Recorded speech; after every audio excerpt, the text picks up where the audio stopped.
पुणात्मा परमात्मा आप तक पहुंचने के लिए अब कैसी कैसी लीला करता है। मैं रोवत हूँ सृष्टि को, सृष्टि रोवे मोहे, गरीबदास इस वियोग को समझ न सकता कोई। जो जन मेरी शरण है ताका हूँ मैं दासे, गेल गेल लाग्या फिरूं हूँ जब तक धरती आकाशे। पुण्यात्मा परमात्मा कहते हैं जो मेरी एक बार शरण में आ गया उसको मैं छोड़ूंगा नहीं, उसके साथ रहूंगा। ठीक है, उसका दुर्भाग्य है वो जो यहाँ से निकल नहीं पा रहा, फिर भी परमात्मा इतना दयालु है, आपके पीछे पीछे फिर रहा है। अपना आत्मा विचार करो, ये पुस्तक आपको प्राप्त हुई या टीवी सुनने को प्राप्त हुआ। एक परिवार के 3, 4, 5 सदस्य हैं, जिनमें से 3 को ये ज्ञान समझ में आ गया। उनकी इच्छा बनी हम नाम लेंगे, दीक्षा लेंगे, कल्याण करवाएंगे। उन्होंने दीक्षा ले ली, प्रतिदिन अपना नित्यनियम आरती श्रमणी और सारा कुछ कर रहे हैं, मंत्र कर रहे हैं, सत्संग में भी आ रहे हैं। और बाकी शेष 2 हैं वो बिल्कुल सोचते भी नहीं, कहते हैं तो भी नो के तुम ही कर लो, तुम ही पार हो जाना, हम तो फिर देख लेंगे। अब फिर क्या देख लेंगे, गधा बने पाछा तो कुम्हार देखेगा, आप क्या देखोगे। कड़म मारेगा लठ, 2.5 मन का बोरा होगा कमर के ऊपर, फिर देख लेंगे। अब देखना अब है, ज्ञान समझो और सतलोक आश्रम बरवाला जिला हिसार हरियाणा के अंदर आओ और कल्याण कराओ। अगर समझदार हो तो देखना चाहते हो। अब वो क्यों नहीं आते। जैसे कल का सत्संग जो था सुबह का, उसमें ये था कि 2 प्रकार से मानव शरीर प्राप्त होता है। एक तो पिछले पुण्यकर्मों के आधार से मानव शरीर लगातार 2, 4, 10, 50, 100 भी हो सकते हैं, ज़्यादा भी हो सकते हैं, लेकिन वो पूंजी समाप्त हो जाएगी, फिर 84 लाख योनियों में जाना ही पड़ेगा यदि उस मनुष्य जीवन के दौरान आपको तत्वदर्शी संत नहीं मिला। अब जो प्रसंग चल रहा है, मानव शरीर प्राप्त करके जो प्राणी सत भक्ति नहीं करते, 2 प्रकार से मानव शरीर प्राप्त होता है। एक तो बता दिया आपको पूर्व जन्मों से, जैसे परमात्मा सन 1398 में सतलोक से चलकर आए थे, 1518 तक 120 वर्ष इस धरातल पर रहे, काशी के अंदर बनारस में जुल्हे के कार्य करते रहे और अपने बच्चों को एक समय में 1-1 हज़ार स्थान पर प्रकट होकर परमात्मा ज्ञान सुनाया करते थे, उनको लाभ देते थे, आशीर्वाद देते थे, सुख हो जाता था। वो मंत्र जाप करते थे। 64 लाख शेष हो गए थे उस दानक के, जुलाए के, एक गरीब झोंपड़ी में बैठे व्यक्ति के 64 लाख शेष इतना सुख दिया था परमात्मा ने।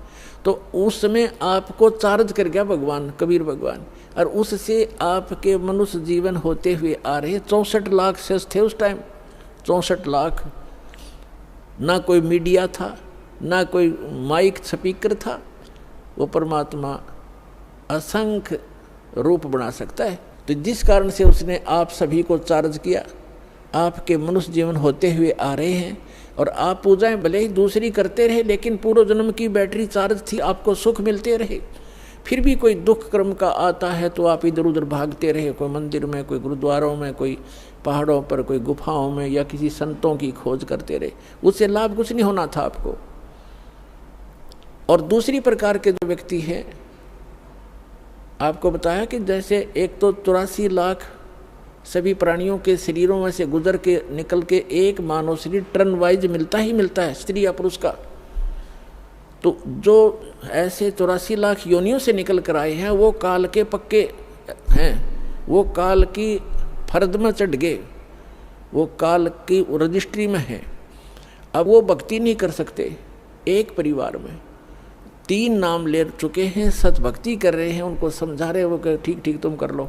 ये भी शुक्र है कि वो उनको मना नहीं करते, नहीं तो वो काल के दूत उनको भी मना कर दे, तुम भी नहीं जाओगे, ऐसा नहीं कर दोगे। ऐसा बताया परमात्मा ने कि जैसे ये कोयल क्या करती है, कोयल पक्षी है, ये अपना अलग से घोंसला बना करके अंडे उत्पन्न नहीं करती, क्योंकि उसके अंडों को काग खा जाते हैं, छोड़ते नहीं। ऐसा फार्मूला अपना रखा उसने जैसे मादा कवि ने अंडे उत्पन्न किए घोंसले में, और वो जाती है चुग्गा चरने इधर उधर, वो देख लेती है कि चलेगी काफ़ी दूर, तो उसके घोंसले में अपने अंडे उत्पन्न कर देती है। अब जो कौवी आती है वापस, वो असमंजस में पड़ जाती है कि कौन से मेरे हैं कौन से दूसरे हैं। तो वो इस असमंजस में उन चारों के चारों की ही परवरिश करना प्रारंभ कर देती है। और जब वो बच्चे उत्पन्न होते हैं तो एक जैसा कलर होता है, कोई पहचान नहीं होती उनकी, बिल्कुल सेम टू सेम रहते। और वो कोयल उस पर नज़र रखती है घोंसले पर कि अब ये कितना उड़ारी भर रहे हैं, कितनी दूर तक जा सकते हैं। तो तब वो दूर पेड़ पर बैठ के अपनी बोली बोलती है, कुहू कुहू की आवाज़ लगाती है।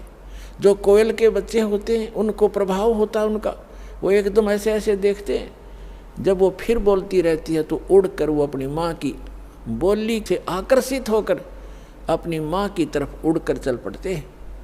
अब कौवी उनके पीछे पीछे उड़ती है कि मेरे बच्चे गए। कोयल आगे उड़ जाती है, दूर वृक्ष पर बैठकर फिर कुहू कुहू करती है, वो बच्चे फिर वहाँ से उड़कर आगे भाग लेते हैं। अब कौवी ये सोचती है ये तो गए सो गए, पिछले बच्चे रह गए, उन पर कोई आपत्ति ना आ जाए, उनको संभालूं, आकर के वो वापस आ जाती है।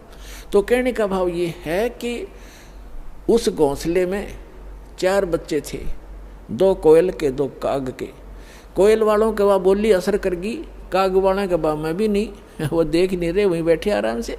तो इसी प्रकार समझना, जो परमात्मा के पूर्व जन्म के संस्कारी बच्चे हैं, संस्कारवश एक ही घर में जन्म भी है, जो काल वाले हैं वो नहीं मानेंगे, और जो कोयल के बच्चे हैं वो सतलोक आश्रम पर वाला में जल्दी आ लेंगे, ज़्यादा देर नहीं लगाएंगे। यानी जो परमात्मा के बच्चे हैं, पूर्व जन्म के संस्कारी हैं, वो शीघ्र आ जाएंगे। परिवार के परिवार आ रहे हैं, वो सारे के सारे कोयल के हैं, भले ही वो काल के घोंसले में यहाँ यानी इस लोक में जन्म हो गया। एक जैसी क्रिया थी पहले, तो अब बदल जाएंगी, एकदम चेंज हो जाएंगी सब क्रियाएं भक्तों की, भक्तों जैसे लक्षण हो जाएंगे। तो इस प्रकार तो क्या बताते हैं परमात्मा, जो जन मेरी शरण है ताका हूँ दासे, गेल गेल लाग्या फिरूं जब तक धरती आकाशे। परमात्मा कबीर भगवान जिसमें यहाँ आए हुए थे पृथ्वी पर, जो प्रत्येक युग में एक लीला करते हैं, जिसका वेद भी प्रमाण करते हैं, जिसके वेद भी साक्षी हैं कि भगवान ऐसी लीला किया करता है।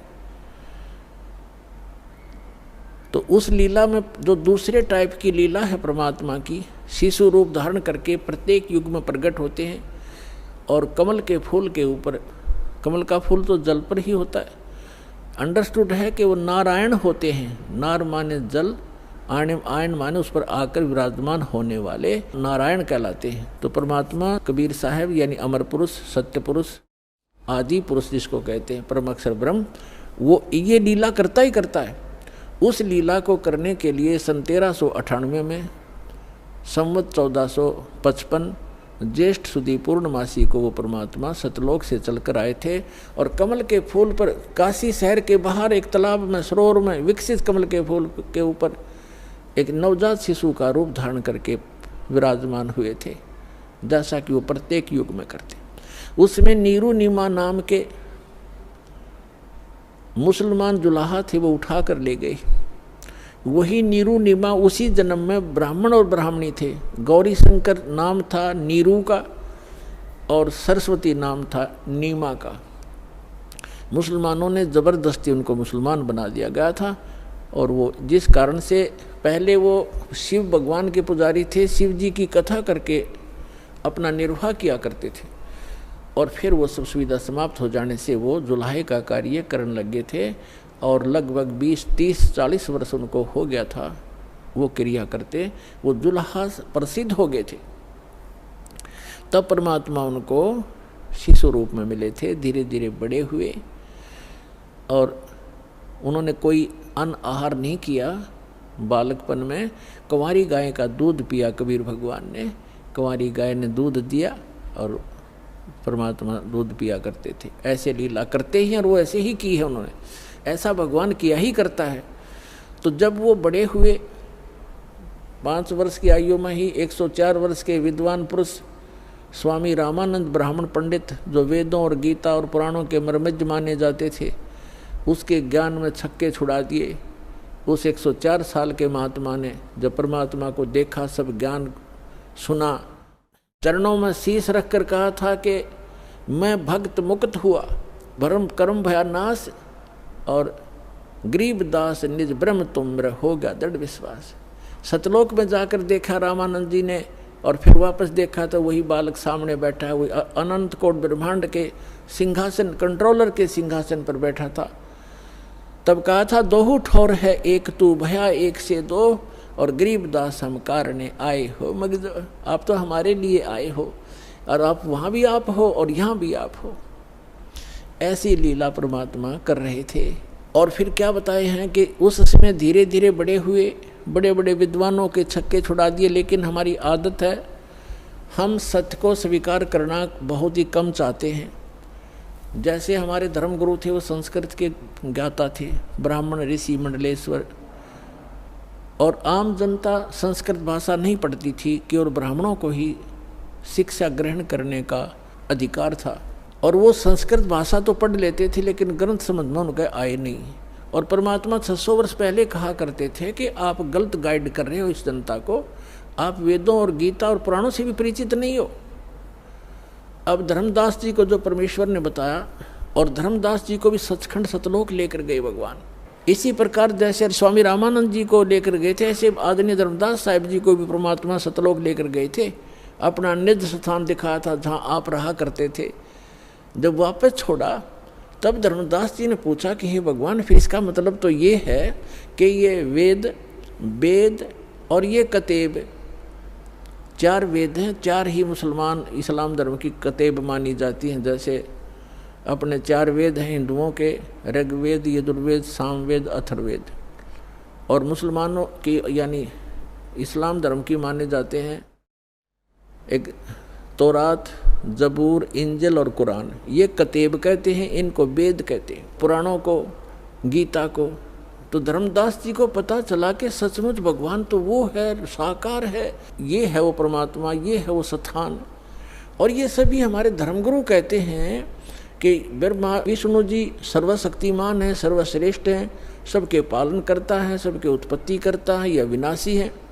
और परमात्मा ने धर्मदास जी की वार्ता कराई ब्रह्मा विष्णु महेश जी से, और उन्होंने खुद बताया कि नहीं भाई, हमारी भी जन्म मृत्यु होती है, हम अविनाशी नहीं है। कोई व्यक्ति यदि किसी तहसीलदार को या एसडीएम को और अपने मित्रों में ये कहता है ये कमिश्नर है, और जब एसडीएम से पूछा जाएगा क्या आप कमिश्नर हैं, वो कभी झूठ नहीं बोलेगा। वो बुद्धिमान व्यक्ति है, बकवास नहीं चला करती। स्वयं बताएगा नहीं जी मैं तो एसडीएम हूँ, और कमिश्नर तो बहुत बड़ी पावर होती है। तो ऐसे जब भी इन अधिकारियों से हम मिलते हैं तो ये सच्ची बताया करते हैं। तो जब धर्मदास जी वापस आए, धर्मदास जी ने कहा हे भगवान, फिर तो ये वेद और कतेब ये सब झूठे हैं, ये तो परमात्मा को निराकार बताते हैं, और कोई ब्रह्मा जी, विष्णु जी, शिव जी को सर्वशक्तिमान बताते हैं। तब परमेश्वर ने कहा कि वेद कतेब झूठे नहीं भाई, झूठे हैं जो समझे नहीं। ये वेद कतेब झूठे नहीं हैं, इनमें जिस सतर का ज्ञान है वो बिल्कुल ओके है, लेकिन कंप्लीट नहीं है, वो अलग बात है। जैसे मैट्रिक क्लास के 10वीं कक्षा का सिलेबस अपने सत्र का तो ठीक है, लेकिन वो एमए और बीए का नहीं है, बीसीए का नहीं है, वो सिलेबस अलग है। लेकिन उस मैट्रिक तक के जो शिक्षा है वो उसमें सहयोगी होती है। तो यहाँ परमात्मा ने कहा है कि वेद कतेब झूठे नहीं भाई, और झूठे हैं जो समझे नहीं। झूठे ये हैं तुम्हारे धर्मगुरु, जिन वेद इनके पुराणों को, गीता और वेद को, गीता जी को पढ़ समझ नहीं सके, ये झूठे हैं। तो इस प्रकार परमात्मा प्रचार किया करते थे, बहुत से शिष्य बन गए थे।